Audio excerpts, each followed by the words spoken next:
Okay, I'll just show you how to stream audio from your mobile through the Bluetooth audio system in the Ford Mondeo 2017 model.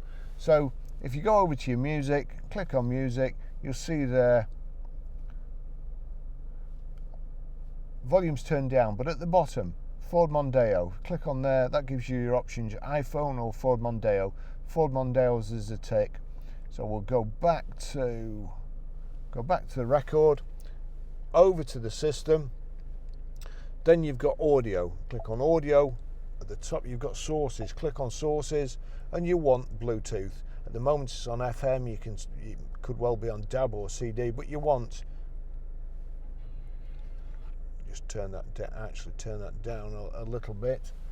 I thought that was all the way down, but if I turn it up and then up here, there you go. It's a really good system. That's how you do that.